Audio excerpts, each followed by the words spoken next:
Hello साथियों, स्वागत है आपका अपने YouTube channel Hindi by doctor Priya ma'am पर।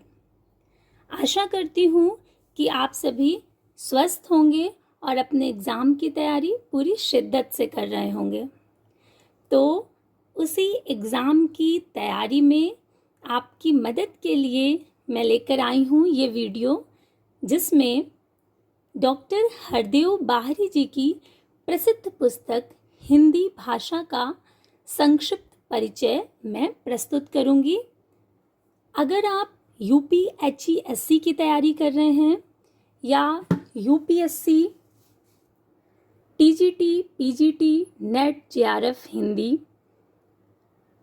LT ग्रेड, GIC प्रवक्ता या ऐसी कोई भी परीक्षा जिसमें हिंदी भाषा विषय है, तो ये पुस्तक आपके लिए बहुत मददगार साबित हो सकती है, जैसा कि मैंने खुद महसूस किया है।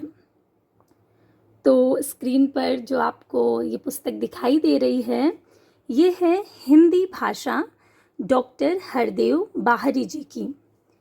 मैं आपको इस पुस्तक की भूमिका दिखा देती हूँ, जिसमें खुद लिखा गया है कि ये पुस्तक भारतीय सेवा परीक्षा, उत्तर प्रदेश सेवा परीक्षा, मध्य प्रदेश राज्य सेवा परीक्षा आदि के पाठ्यक्रम को ध्यान में रख करके बनाई गई है। तो एक बार हम इसकी विषय सूची देख लेते हैं कि कौन कौन से टॉपिक आपको इस पुस्तक में मिल जाएंगे।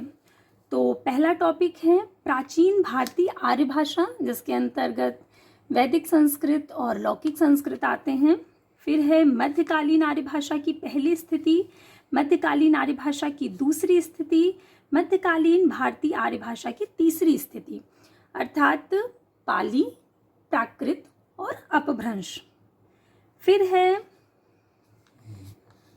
आरंभिक या पुरानी हिंदी, हिंदी के विकास में नाना भाषाओं का योगदान, खड़ी बोली के साहित्यिक रूप का विकास, देवनागरी लिपि, कंप्यूटर का हिंदी भाषा और नागरी लिपि पर प्रभाव, हिंदी भाषा की समस्याएं और उसका समाधान, मानकीकरण, मानक हिंदी का संक्षिप्त व्याकरण, शब्द भंडार, राजभाषा, राष्ट्रभाषा हिंदी, हिंदी और उसकी उपभाषाएं और बोलियां, काव्य भाषा और मध्यकालीन काव्य भाषा या साहित्यिक अवधि, काव्य भाषा या साहित्यिक ब्रज भाषा, हिंदी के विकास में प्रमुख बोलियों का योगदान जैसे महत्वपूर्ण टॉपिक इस एक पुस्तक में समाहित हैं। तो आपको ये पुस्तक मददगार साबित हो सकती है, जैसा कि आप देख ही रहे हैं कि इसमें कितने महत्वपूर्ण टॉपिक हिंदी और उसकी उपभाषाएं, बोलियां, देवनागरी लिपि जैसे महत्वपूर्ण टॉपिक हैं। तो अगले वीडियो में मैं इसी पुस्तक को आधार बना करके आपके लिए जो विषय लाऊंगी वो होगा प्राचीन भारतीय आर्य भाषा। तो तब तक के लिए धन्यवाद।